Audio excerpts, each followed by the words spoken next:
Alhamdulillah, wassalatu wassalamu ala rasulillah amma ba'd. Mga kapatid, assalamualaikum warahmatullahi wabarakatuh. Waalaikumsalam. Waalaikumsalam warahmatullahi wabarakatuh. Ustad, magdasala lang ako sandali ng magriba. Magpatuloy kami. Hahabol ka na lang kapatid. Okay, Ustad. Okay mga kapatid, nakikita niyo yung ating screen. Opo. Okay, alhamdulillah. Ang aralin natin na yan ay nai-upload na natin sa Telegram group natin. Okay, Rabbi shrah li sadri wa yassir li amri wahlul 'uqdatam min lisani yafqahu qawli. Allahumma la sahla illa ma ja'altahu sahla wa anta taj'alul huzna idha syi'ta sahla ya arhamar rahimin. Mga kapatid, siguro kahit kayo napapansin ninyo na ang bilang natin kumukunti. Mukhang nalalagas ang ilan nating mga kapatid. Hindi nalalagas kasi naging syahid sa jihad. Maging sa pag-aaral pa lang ay nawawala na. Bagaman, ang ganitong uri na pag-aaral mga kapatid, maglalaan ka lang ng konting oras sa dalawang beses sa isang linggo. Bagaman ang ganitong uri ng pag-aaral, halos wala naman kayong memoryahin sa mga araling ating napag-aaralan. Kagaya sa nabanggit ko na sa inyo mga kapatid, ang pag-aaral, kagaya sa salita ng isang kilalang tabi'i, si Yahya bin Abi Kathir rahimahullah, na sinabi niya, hindi nakakamit ang kaalaman sa pamamagitan lamang daw ng kapahingahan ng katawan. Lalong-lalo, hindi nakakamit mga kapatid ang kaalaman sa Islam sa pamamagitan lamang ng parang enjoyment lamang na pakikinig sa mga talumpati ng mga kilalang mga speaker, nang wala kang obligasyong mag-research sa isang aralin. Mag-research, obligasyong magmemorya, obligasyong mag-report kung minsan sa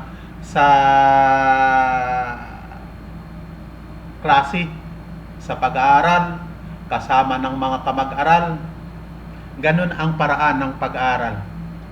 Kasi ang mga, kagaya sa sinabi ko sa inyo mga kapatid, ang pagmemorya ng mga aralin, ang pagmemorya nito, yun ang pagmemorya ng tinatawag na usul. Dahil sino mga nakamemorya ng usul ay magkakamit ng usul. At ang sinumang niwala daw ang usul ay pagkakaitan ng usul. Ito'y kasabihan ng mga sinaunang mga Muslim noon sa kanilang pag-aaral. Kaya kung balakin natin ang kasaysayan ng mga sinaunang mga Muslim noon sa kanilang pag-aaral, ang pag-aaral ay pagsasakripisyo ng oras mo, ng pagod mo, pagsasakripisyo ng yaman mo. Siguro kung maalala nyo noon, nabanggit ko sa inyo na kung hindi ka magmemorya, maring unang pakinig mo, naunawaan mong maigi at kaya mong maipaliwanag ang isang aralin. Pero paglipas ng ilang araw, makakalimutan mo na iyon. Ito ay mga binabanggit ko lamang, encouragement sa mga kapatiran, kasi pangkaraniwan ito sa pag-aaral. Siguro ang iba dyan sa inyo, habang tayo ay nag-aaral dito, naupo, ang iba ay naghihilik na. Nakatulog na. Kasi parang sinasabi nilang boring ang ating mga pag-aaral. Pangkaraniwan yan mga kapatid. Asya nga pala, meron akong naalala. Ang antok daw, kapag ka dumadating sa time ng pag-aaral, nagmula yan kay Shaitan. Nagmula yan sa Shaitan. Pero kapag ang antok, dumadating sa oras ng jihad, yan ay mula kay Allah subhanahu wa ta'ala. Kasi binibigyan ng kapanatagan ang mga mujahidin.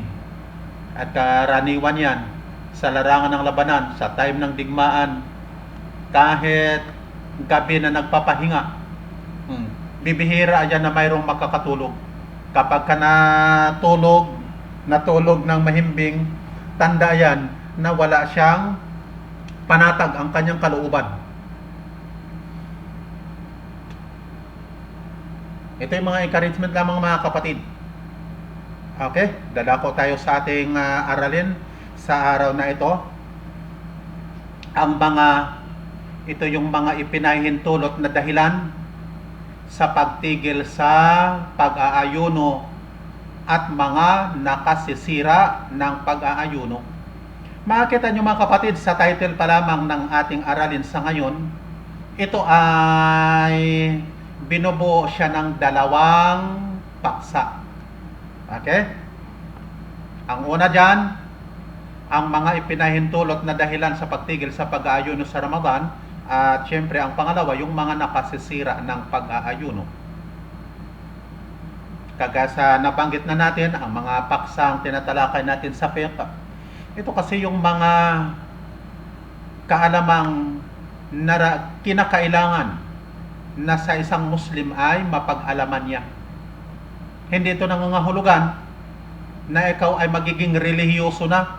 Ang iba kong minsang mga Muslim sabihin nila, sobra-sobra ka ng reliyoso. Hindi mga kapatid, hindi ito pagiging sobra ng pagiging reliyoso, kundi ang mga bagay na ito na ating pinag-aaralan ay kinakailangan para tayo ay matawag lamang tayo ng mga Muslim.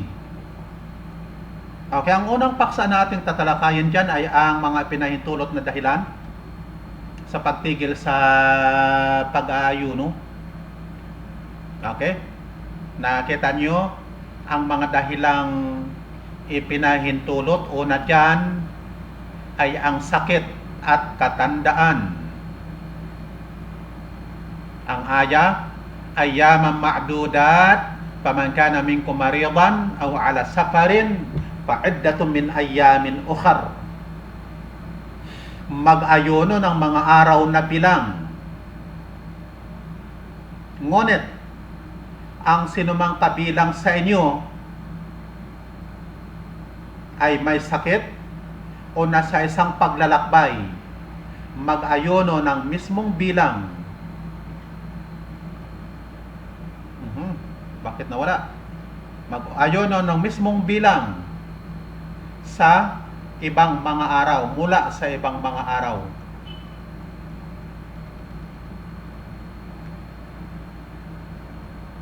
Sa inyong mga screen, hindi ba nawawala ang ating presentation? Hindi ba nawala? Hindi Hindi naman po. Okay. Basahin natin ang pangalawang dalil. Faman shahida minkum ash-shahra falyasum wa man kana maridan aw ala safarin fa'iddatun min ayyamin ukhar. Kaya ang sinumang nakasaksi kabilang sa inyo. Noong nakarang aralin natin, ang aya na ito ay sinipi din natin sa mga panimula ng paksang pag-aayuno. Okay? Ang sinumang nakasaksi, na talakay na natin, ang tinutukoy nito, kabilang sa inyo sa buwan ng Ramadan, ay pag-ayunuhan niya ito. At ang sinumang may sakit o nasa isang paglalakbay, ay mag-aayuno ng mismong bilang mula sa ibang mga araw. Okay? Nilagay natin sa baba, naroroon, ang tinutukoy dyan ay nakasaksi. Yung nakasaksi, isa sa kanyang kahulugan, hindi manlalakbay, nananatili sa isang lugar, sa kanyang tirahan. Kaya ang sakit na pinahihintulutan, pinahintulutang tumigil sa pag-aayuno, yung sakit na mahirap sa isang dinapuan ng sakit na ito, ang pag-aayuno. Pero ang sakit na walang pag-asang gumaling, o kaya ang permanente na walang kakayahang mag-ayuno, na kagaya halimbawa sa matanda, ipinahintulot sa kanya ang hindi pag-aayuno at hindi obligado ang pagbabayad. Bagos ang obligado sa kanya ay fidya. Ito yung magpapakain siya sa bawat araw ng isang mahirap, dukha. Dahil daw kasi ginawa daw kasi ni Allah subhanahu wa ta'ala ang pagpapakain nakatumbas ng pag-aayuno noon sa simula na inutos ang pag-aayuno, sa simula ng pag-uutos nito, na kung saan pinapipili lamang ang tao sa dalawa, ang pag-aayuno o pagpapakain, hanggang sa naging obligado ang pagpapakain kapag, tandaan natin kapag may dahilan na hindi makakayanan ang pag-aayuno. Mayroong quotation dito pa rin sa unang dahilan na ito. Ito ay salita ni Imam Al-Bukhari. Wa ma shaykhul kabiru idha lamma yutiq as-siyam faqad at'am Anas ba'dama kabura aman aw amain an kulli yawmin miskinan. Wa qala Ibn Abbas fi shaykhil kabiri al-mar'atul kabira la yastati'an ay yasuma falyut'ima makana kulla yawmin miskinan. Ito yung salita ni Imam Al-Bukhari. Ang matanda, kung hindi makakayang mag-ayuno sapagkat nagpakain si Anas, ito yung pinagbatayan, nang siya'y tumanda ng 1 taon o 2 ng isang dukha sa bawat araw na hindi niya napag-ayunuhan. At sinabi ni Ibn Abbas hinggil sa matandang lalaki at babae na hindi makakayang mag-ayuno ay magpakain sa bawat araw ng 1 dukha.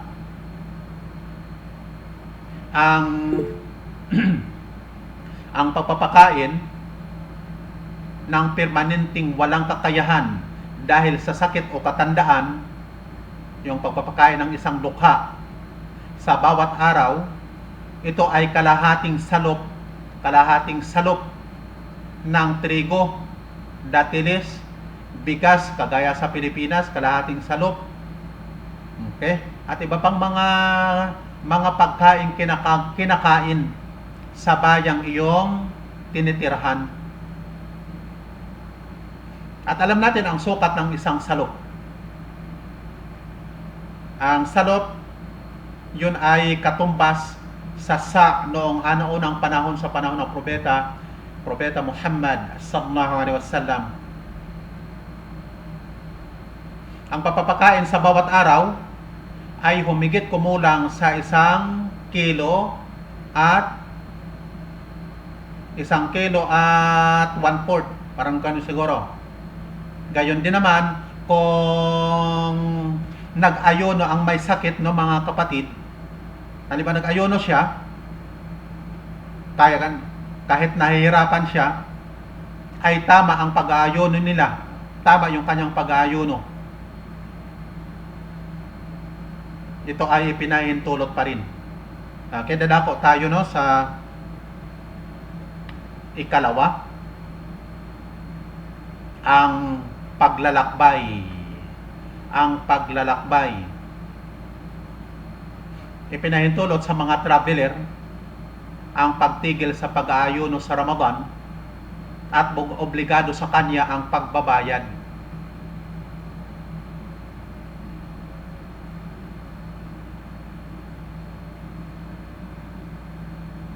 At ang dalil niyan, mukhang hindi ko na isulat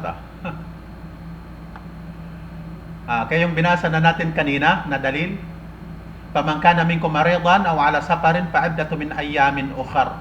Yung binasa natin kaninang dalil sa aya, yung sa suratul Baqarah, na ang meaning ang sinumang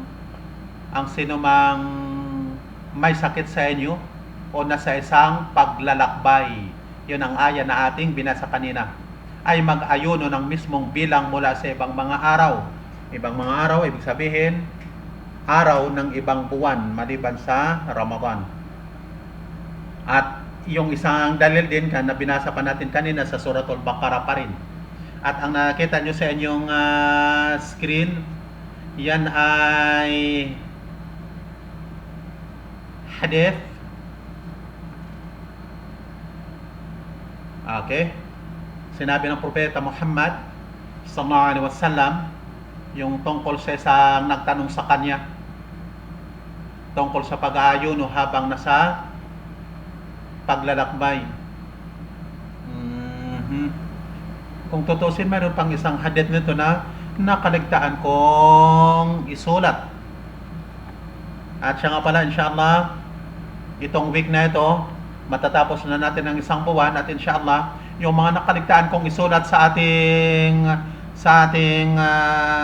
PowerPoint dito sa PDF, inshallah may lalagay natin yun sa isang file.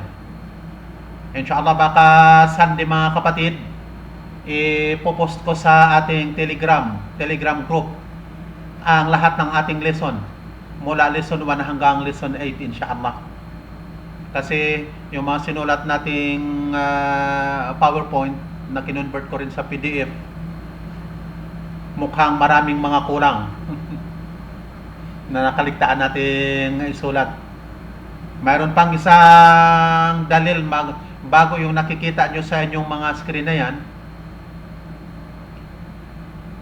yung tungkol sa nagtanong sa Propeta sallallahu alaihi wasallam sa pag-aayuno habang naglalakbay. Sinabi ng Propeta sa kahulugan ng kanyang hadith, in syi'ta pasum, when syi'ta paaftir. Yan ang sinabi ng Propeta, na ang kahulugan kung nasa sayo, parang nasa sayo ang pagdedesisyon. Kung nais mo nag-ayuno ka, at kung gusto mo mag-iftar ka, o ibig sabihin tumigil ka. Okay?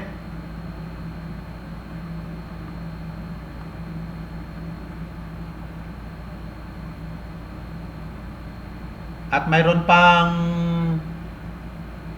dalil na ang propeta daw ay lumabas. Ito pa rin, hindi ko pa rin ito naisulat. Pasensya na kayo sa inyong kapatid na medyo nagkakaedad na at nakakalimot na. Nang lumabas ang propeta daw patungo sa Makkah, nang dumating siya sa isang lugar. Kaya nang dumating siya sa isang lugar, habang namahinga sa kanyang paglalakbay, kumain siya. At sinabi ng isang narito, kumain din kami. Yung mga nakakita sa kanya, nag-iftar din sila, kumain din sila. Ngayon, ang kapahintulutan sa pagtigil sa pag-aayuno sa mahabang paglalakbay, na ipinahintulot din ang pagpapaiksi ng pagdarasal. At ito daw ay tinatantya na mga humigit kumulang na 80 kilometro, o kaya sa milya, mga 40 milya. Kasi yun ang naobserbahan sa pagta-travel ng Propeta Muhammad sallallahu alaihi wasallam. Obserbasyon lamang yun sa kanyang pagta-travel, na kung saan wala naman siyang direktang binanggit bilang mapagbabatayan kung na ito talaga ang layo ng bilang. At ang pinakatama, yung kung ano ang intention mo sa iyong pagta-travel. Kahit higit pa 80 kilometro ang iyong pagta-travel, kung araw-araw naman, yun ang iyong pang-araw-araw na natrabaho araw-araw, hindi yun tuturing na pagta-travel. Okay? Ibig sabihin, nakadepende doon sa kung ano ang iyong intensyon, niya, sa iyong paglalakbay. At ang pinahintulot na paglalakbay sa Ramadan ay paglalakbay din, mga kapatid, na ipinahihintulot sa Islam. Ano ang tinutukoy natin dito? Halimbawa, kung ang paglalakbay ay isang kasalanan, okay? Kunyari, maglalakbay ka lang, Ramadan, magta-travel ako. Halimbawa, galing akong Marawi City, magta-travel ako, magre-relax para hindi ako mag-aayuno, pupunta ako ng Boracay para mag-relax, titingin-tingin sa mga kababaihang kinakapos ng tela. Biro lang, mga kapatid. Pangkaraniwan talaga ito. Marami talaga mga Muslim ang ganun ng mga pasaway. Yun ang pagtarabil ng ginawa nating halimbawa na ipinagbabawal. O kaya yung paglalakbay na ang layunin ay upang ang layunin mo lang talaga hindi para mag-ayuno, tumigil. Kaya sa ganitong uri daw, hindi pinahintulot para sa kanya, hindi pa ipinahintulot para sa iyo ang pagtigil sa pag-aayuno sa ganitong uri ng mga paglalakbay. Intention mo pa lang. Kung nag-ayuno ang manlalakbay, ay tama ang pag-aayono niya at ito yung ipinahintulot na kung saan mayroon pang isang hadith. Hindi ko talaga makita, hindi ko talaga naisulat. Ang kahulugan ng hadith, ito yung narration ng isa sa mga sahaba na ang kahulugan, naglakbay kami. Hindi na naglakbay kami kasama ang probeta, na kung saan ayon sa narration na yon, hindi naman pinupuna ng siyempre grupo ng mga manlalakbay, kasama nila ang probeta, hindi naman pinuna ng grupo na nag-aayuno. May grupo sa mga manlalakbay nag-aayuno, may mga kasama din silang hindi nag-aayuno, tumigil sa pag-aayuno. Okay? Ang mga nag-aayuno, hindi naman nila pinuna ang mga hindi nag-ayuno, at hindi rin pinansin, hindi rin pinuna ng hindi nag-ayuno ang mga nag-ayuno. Okay? Yan ay dalil na hindi ko rin naisulat. Mga kapatid, ito ay sa kondisyon na hindi mahirap. Tandaan natin yung binanggit natin kanina, hindi mahirap para sa kanya ang pag-aayuno sa paglalakbay. Kung mahirap para sa iyo o nakapipinsala ito sa iyo ang pag-aayuno, ang pagtigil sa pag-aayuno ay mas mabuti para sa iyo. Na kung saan ito daw ang tinatawag na pagkuha ng ruksa. Kasi ang ruksa na ito o pahintulot, okay, ito daw ay regalo ni Allah subhanahu wa ta'ala para doon sa mga manlalakbay. At kaya mas mainam na tanggapin ang kanyang iniregalo. Mukhang nabanggit ko na ito sa inyo noon. Dahil nakita din ang propeta sallallahu alaihi wasallam sa paglalakbay, yung isang lalaki, at ito yung hadith na yung nakikita sa screen. Yung isang lalaking nag-ayuno, na kung saan yung mga kasamahan niya, nilalagyan siya ng, pandong. Teka, Bisaya yata yung pandong. Nilalagyan ng lilim. Nilalagyan siya ng lilim.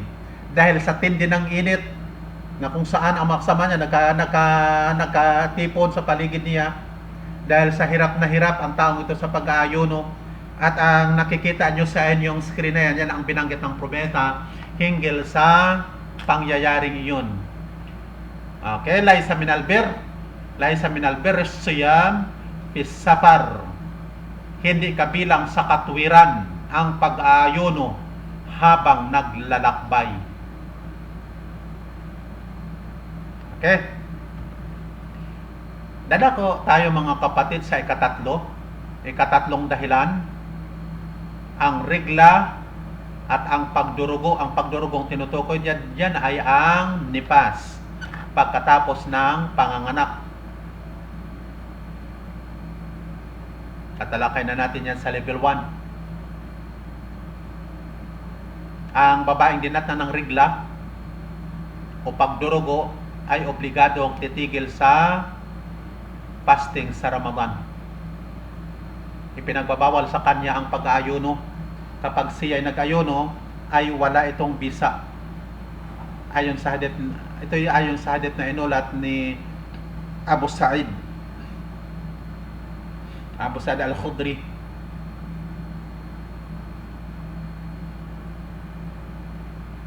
Okay?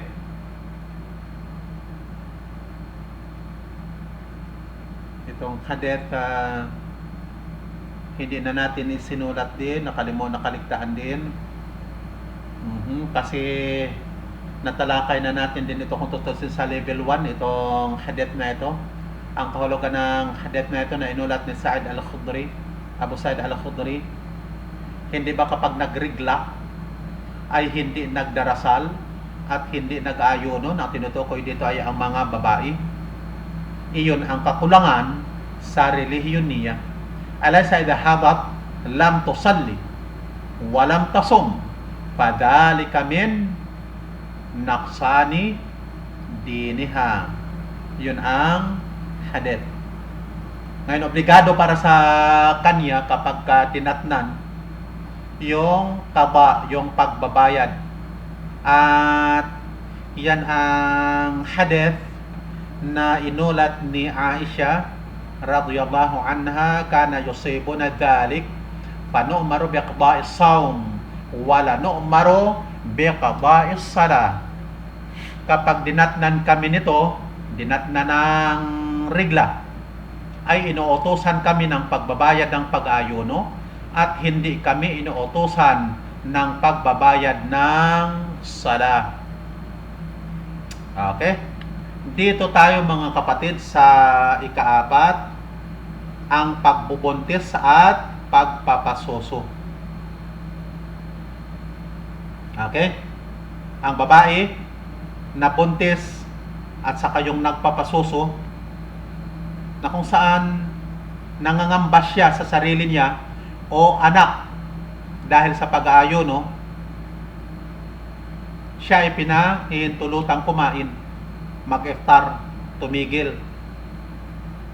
Okay, yung hadith, ito ay ulat ng isa sa mga sahaba, si Anas radhiyallahu anhu, na kung saan sinabi ng propeta Muhammad sallallahu alaihi wasallam, inna Allah wada'a 'anil musafir syatra as-salah was-sawm wa 'anil hubla wal murdi'at sawm. Tunay na tinanggal ni Allah sa manlalakbay ang kalahati ng pagdarasal at pag-aayuno, at tinanggal niya sa buntis at nagpapasuso ang pag-aayuno. Babayaran na lamang, siyempre kagaya sa may sakit, babayaran na lamang ng buntis at nagpapasuso yung mismong bilang ng mga araw na hindi niya napag-ayunan, napag-ayunuhan. At ito ay kung yung mga nangangamba lamang, kapag nangangamba sila sa mga sarili nila na maaaring magkasakit sila o kaya nakakapinsala sa kalusugan ng kanilang anak o ng kanilang binubuntis. Kaya kapag nangamba ang buntis sa pinagbubuntis niya at ang nagpapasuso doon sa kanyang anak na pinapasuso, okay, magpakain siya sa bawat araw ng isang mahirap. Magpakain siya.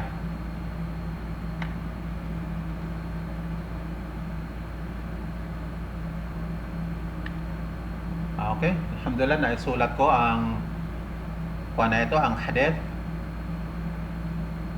Wal murdi'a wal hubla ida khafata ala auladihima aftarata wa at'amata ang nagpapasuso at buntis na nangangamba sa mga anak nila ay kumain at magpakain.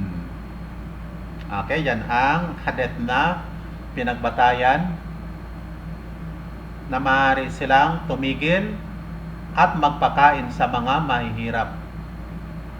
Mga kapatid, yung summary, ang pinakabuod na ang mga ipinahintulot na dahilan upang tumigil sa pag-aayuno, pansinin ninyo, 4. Paglalakbay, sakit, rigla at pagdurugo, rigla at saka nipas. 4, pangamba sa kapahamakan na kagaya sa buntis at nagpapasuso. Hindi ko rin ito na itype pa. Ulitin ko mga kapatid. Ang pinahintulutan na dahilan upang mag-iftar sa buwan ng Ramadan. 4, paglalakbay, sakit, rigla at pagdurugo, yung takot sa kapahamakan o kapinsalaan sa pag-ayuno na kagaya sa buntis at nagpapasuso. Dadako tayo mga kapatid sa ikalawang bahagi ng aralin natin ito, yung mga nakasisira ng pag-aayuno. Ito yung mga bagay na nakapagpapawalang bisa. Ibig sabihin na nakasisira.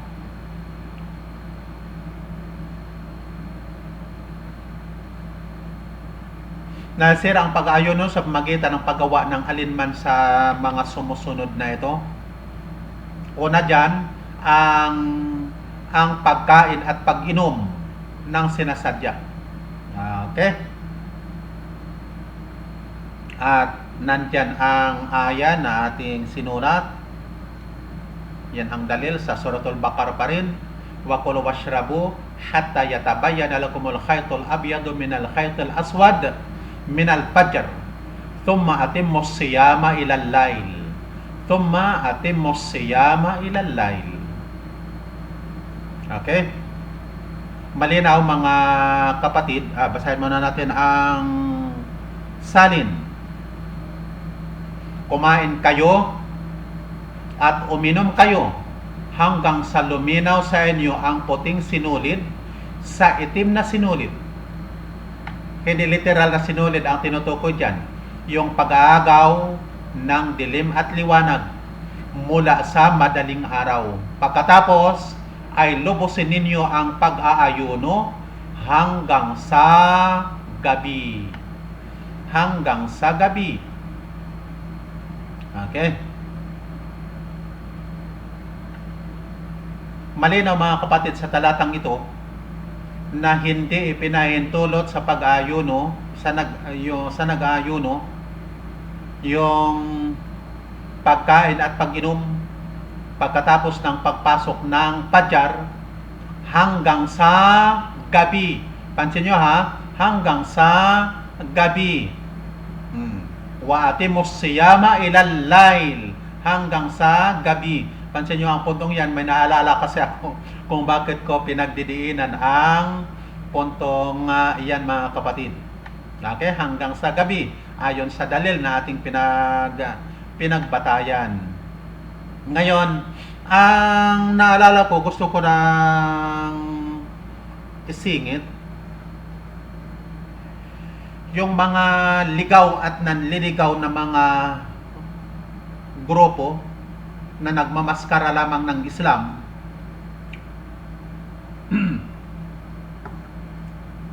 Bukang bibig ay dalil, kasi mayroon silang dalil at sasabihin pa nila na mas maalam sila kaysa sa mga ulama dito sa lugar na pinanggalingan ng propeta.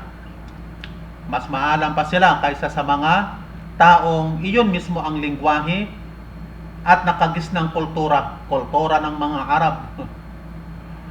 Kaya sabi nila, tingnan nyo, mayroon kaming dalil na ang pag-aayuno hanggang gabi. Kaya kinakailangan pala, hindi tayo pwedeng mag-iftar paglubog ng araw. Hindi yun po pwede, mali. Kasi utos sa Quran. Utos pautos. Waatim mo, utos yan. Lobosin ninyo ang pag-aayuno hanggang sa gabi. Ito style ito ng mga Shia na naman kasi ang kanilang paniniwala batay sa aya na ito kasi mayroon silang dalil at hindi na nila inalam kung ano ba ang lail sa lingwaheng Arabic at hindi na rin nila inalam kung paano ba isinabuhay ng propeta ang pag-aayuno ayon dito sa sa aya na ito. Gumamit na lang sila ng sarili nilang pagkakaunawa. Tandaan natin mga kapatid, ang word na line sa lingwaheng Arabic, sa lingwahe at kultura ng mga Arab, ito ay ang paglubog ng araw. Paglubog ng araw, kagaya sa nabanggit ko sa inyo noon, paglubog ng araw, yun ang simula ng panibagong araw. Kung sa Gregorian calendar, alas 12 ng hating gabi, yun ang pagpapalit ng araw. Okay, sa kaugalian ng mga Arab, hindi lang ng mga Arab, pati ng mga Yahud, paglubog ng araw, yun ang gabi. Yun ang tinutukoy ng gabi. Okay, tuloy tayo, yung kumain at uminom ng nakalimot mga kapatid, no? Ang pag-aayuno niya ay tama at obligado para sa kanya ang pagtigil yung pagtigil, kunyari habang sumusubo ka, naalala mo o kaya pinaalalahanan ka na ikaw ay ayuno. Agaran kang tumigil sa iyong pagkain o kaya pag-inom. Okay? Yan isulat natin ang sinabi ng Propeta Muhammad sallallahu alaihi wasallam, man nasiya wa huwa sha'im fa akala wa sharib fala yutim sawmahu fa innama at'amahu Allahu wa saqah. Ang sinumang nakalimot na siya ay nag-aayuno, kaya siya nakakain o nakainom, ay ipagpatuloy niya ang pag-aayuno niya sapagkat pinakain siya ni Allah at pinainom. Nakasisira ng pag-aayuno, mga kapatid, isa pang punto, yung pagsingkot ng gamot o anumang mga nakararating sa ating lalamunan kahit hindi siya dadaan sa ating mga bibig, basta't nasa kategorya siya ng tinatawag na pagkain at pag-inom, na kagaya halimbawa sa vaccine, pag-iniksyon ng anumang nakabubusog. Okay, kung mapapansin ninyo, yung niya na ating binanggit, kunyari, nagkaroon ka ng intensyon, kabaliktaran doon sa nakalimot, wala siyang intensyon, nakalimot siya. Sa mga matagal ng mga Muslim, na maraming ulit nang naranasan ang pagpapasting ng Ramadan, sigurado yan, naranasan nila nakalimot, nakakain. Okay? Kabaliktaran sa nakalimot, kunyari, mayroon ka talagang intensyon nakakain. Alam mo, kunyari, pag-uwi ko sa bahay, kakain ako, may naitabi akong pagkain doon sa kwarto ko. Ang problema, kunyari, pagdating mo yung pagkain, tinabi mo, ikinain pala ng pusa, wala ka nang makain. Hindi ka na nakakain. Okay? Kahit hindi ka nakakain, pero intention mong kumain, sira ang iyong pag-aayuno. Okay, Lipat tayo mga kapatid sa ikalawa, ang pakikipagtalik. Ang hadith na yan ay mahaba. Ang hadith ay mahaba. Basahin pa kaya natin? Baka maubusan tayo ng oras. Okay, basahin natin ang pagkakasali na. Okay, habang kami ay nakaupong kasama ng propeta, may isang lalaki na dumating at nagtanong, "O sugo ni Allah, ako ay napahamak. Ako ay napahamak." Nagtaka ang propeta doon kasi ba anong napahamak? Nagtanong ang propeta kung ano ang nangyari sa kanya. Sumagot siya, "Nakipagtalik ako sa asawa ko habang ako ay nag-aayuno." Tinanong siya ng propeta, "Kaya mo bang magpalaya ng alipin?" Yun ang bilang kabayaran. Okay, sinabi niya, hindi. Nagtanong ulit ang propeta, makakapag-ayuno ka ba ng 2 buwan na tuloy-tuloy?" Sinabi niya, hindi. Hindi ko makakaya. Nagtanong ulit ang propeta, "Kaya mo bang magpakain ng 6 dukha?" Kung mapansin nyo, bakit 6 na po? Kasi 2 buwan ang kabayarang tuloy-tuloy na pag-aayuno. Kung yun ang kaya, kung hindi kaya, magpakain ka ng 6 dukha kasi katumbas siya ng 2 buwan. Okay, sinagot ulit niya, hindi kaya kasi mahirap. Tumahimik ang propeta at habang kami ay nasa ganung kalagayan, may dinalang malaking kaing, yung basket ng datilis, yung dates sa propeta. Okay, nagtanong ang propeta sa mga sahaba. Saan na ang nagtatanong? Nasaan na yung nagtanong kanina? Okay, sumagot siya, "Narito ako." Sinabi sa kanya ng propeta, "Kunin mo ito upang ipangkawanggawa, ipangsadaka mo itong dates na ito." Sinabi ng lalaki, "Ibibigay ko ba ito sa taong mas mahirap sa akin?" Ito naman, nagtanong naman, mas mahirap ba sa akin ang pagbibigyan ko ng mga dates na ito? Wallahi, walang pamilya sa pagitan nitong 2 bundok na nakatira na mas mahirap pa sa akin. Ngumiti ang propeta hanggang sa ang mga ngipin niya ay nakita at nagsabi, "Pakainin mo ang pamilya mo nito." Inutos ng propeta, magsadaka ka na lamang para sa pamilya mo kasi ikaw pala ang mahirap.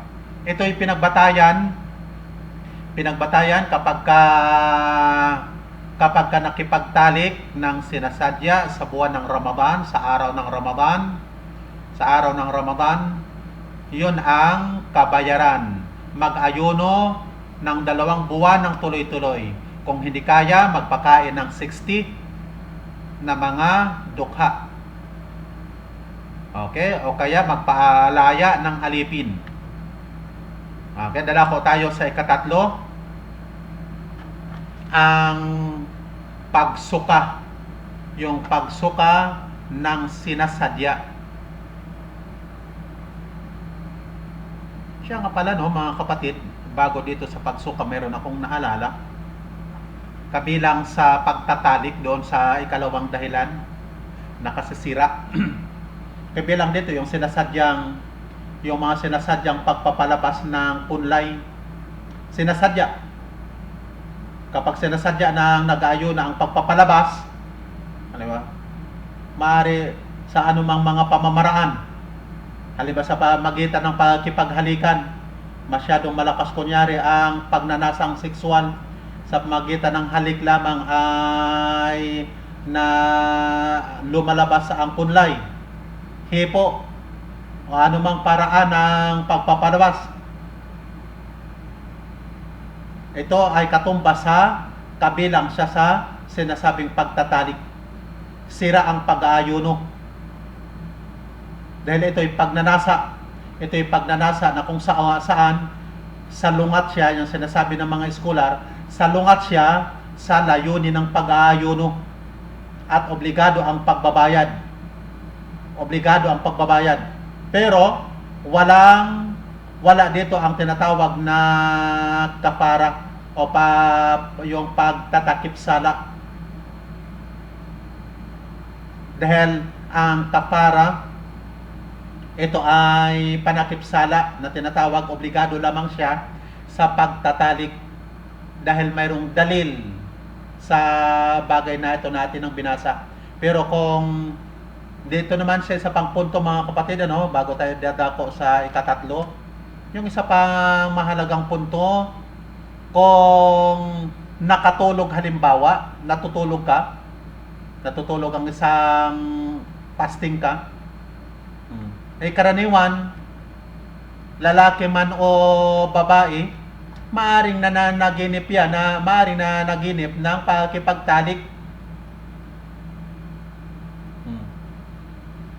Sa panaginip, nilabasan siya ng walang pagnanasa kasi tulog naman siya. Kagaya sa isang may sakit, hindi masisira ang kanyang pag-aayuno dahil hindi naman niya ito sinasadya. Ngayon, lilipat na tayo mga kapatid sa pagsuka ng sinasadya. Ito ay bibihira naman ito. Bibihira kasi yung mga nasusuka sa atin, hindi naman talaga sinasadya. Pero may mga kultura ng mga tao na para bang kaugalian nila ang kain ng kain. Gusto lang kumain, parang gusto lang nila gusto lang nilang para bang ang libangan nila ay pagkain. Kapag busog na sila, dudukotin ang kanilang lalamunan, dudukotin ang kanilang, siyempre masusuka ka para mabawasan yung kanilang busog. Yung ganong ori ng pagsusuka ang tinutukoy dito na nakasisira. Kaya ito'y sinasadyang pagpapalabas ng pagkain mula sa ating tiyan, yung atin ang kinain o kaya yung ating ininom. Kaya ang sinumang nasuka at lumabas ito na hindi niya sinasadya, ay hindi ito nakakaapekto sa pag-aayuno. Ang hadith na inyong nakikita dyan, ang sinumang nasuka ay wala siyang kabayaran, at ang sinumang sinadya niyang sumuka ay magbayad. Yung mga sinasadya lamang. Ang pang-apat, ang hijama sa mga ang hijama kasi nito, nakasanayan ito sa mga Arab. Iwan ko sa iba pang mga lugar ng mga Muslim. Ang hadith ng Propeta Muhammad sallallahu alaihi wasallam sa tinatawag na hijama, aparal hajim wal mahjum, sira ang pag-ayuno ng gumagawa ng hijama at nagpapa-hijama. Iwan ko sa inyo kung sino sa inyo ang mayroong ideya sa tinatawag na hijama. Ang hijama, tinatawag yata itong cupping, cup. Kasi gumagamit siya ng cup noong unang panahon. Noong unang panahon, ang ginagamit sa halip na cup, yung sungay ng kalabaw. Binubutasan ang dulo at hinihigop, sinisip-sip, yung sinusugatan ng kukunti sa balat lamang, madalas ito sa likod ng tao, para ilabas yung mga yung mga dumi sa dugo, at ang lumalabas doon yung mga dugong patay. Yun ang tinatawag na hijama. Okay? Yung hadith na yan natin ang binasa. Kaya masisira ang pag-aayuno ng nagsasagawa ng hijama. Pareho sila.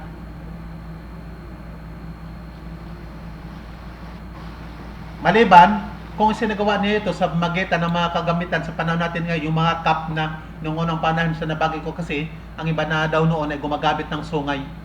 Pero sa panahon natin sa ngayon, gumagamit ng cup.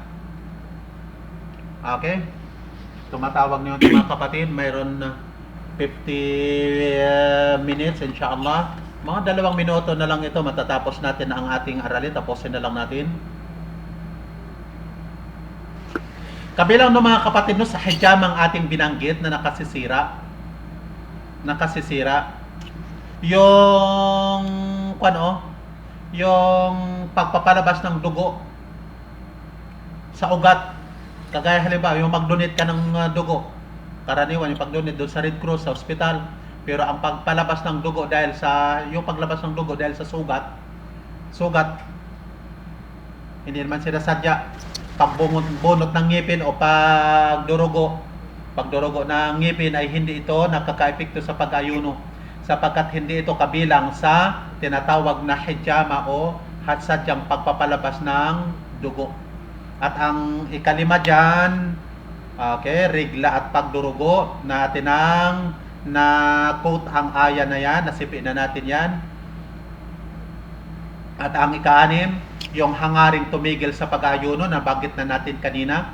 Intention mo pa lang na itigil ang iyong pag-ayuno, sira ng iyong pag-ayuno, kahit wala kang nakain. At ang ikapito dyan ay ang pagtalikod sa Islam. Bakit? Kasi ang pag-ayuno ay ibada, at ang ibada, ang mahalagang kondisyon, dapat Muslim ang gumagawa, kasi walang pakinabang, walang kabuluhan. Lahat ng mga ibadat at kabutihang gagawin. Anumang uri ng mga kabutihan na magagawa ng isang kafir, walang kabuluhan, bagos maire-record pa sa kanya na kasamaan. Kunyari, isang kafir gumagawa, halimbawa sa halip na 10% ang kanyang ipangsadaka, 90% ay ibigay ko na sa mga nangangailangan, kasi na sobra siyang mapagbigay at maawain. Napakabait na tao, parang anghel na lumalakad sa lupa. Pero dahil sa kafir siya, ang mga kabutihang kanyang magagawa, maire-record pang kasamaan para sa kanya. Bakit? Kasi kung ang kinikilala ng Diyos ay si Gautama Buddha, sigurado yun ang kanyang intensyon sa pagbibigay ng kanyang kawang-gawa. Kung sincero man siya dahil sa relihiyoso, maaaring patago ang kanyang pagbibigay para hindi ako papurihan ng tao. Alang-alang lamang sa kaluguran ni Gautama Buddha. Ano ngayon ang nangyari? Ang kanyang kabutihan counted doon bilang ibada sa tagot, sa sa huwad na Diyos, sa Diyos-Diyosan. Kaya maging sincero man o pakitang tao, ang mga kufar walang patutunguhan, puro lahat kasamaan. Kung ikaw kagaya naman, kunyari ang kafir, kagaya sa isang politician, nagbigay ng kawanggawa, gumagawa ng mga kabutihan para makita ng tao, siyempre, puntos yun para babango. Ganon pa rin ang kanyang kinalabasan. Wala talagang patutunguhan. Sincero man o pakitang tao, recorded pa rin sa kanya ay kasamaan. Pinagdiinan ko lamang ito, paalala lamang, lalong-lalo sa mga balik Islam na narito, na mag-focus tayo sa ating da'wa, sa ating mga mahal sa buhay, dito palagi sa kasamaang dulot ng shirk. At ang kabaliktaran ay ang pananampalataya kay Allah subhanahu wa ta'ala. Hanggang dito lamang mga kapatid. Kung tuloy-tuloy ako magsalita, maubos ko na yung oras pati ni Ustad Abdul Jabbar. Subhanakallahumma bihamdik, asyhadu an la ilaha illa ant, astaghfiruka wa atubu ilaik. Wassalamu alaikum warahmatullahi wabarakatuh. Waalaikumsalam warahmatullahi wabarakatuh, Ustaz. Kay mga kapatid, inshallah, sana mapaalahanan niyo ako, at inshallah ayusin ko ang pinangako kong pag-isahin ko sa isang file ang ating mga aralin, inshallah. Lesson 1 hanggang 8, inshallah.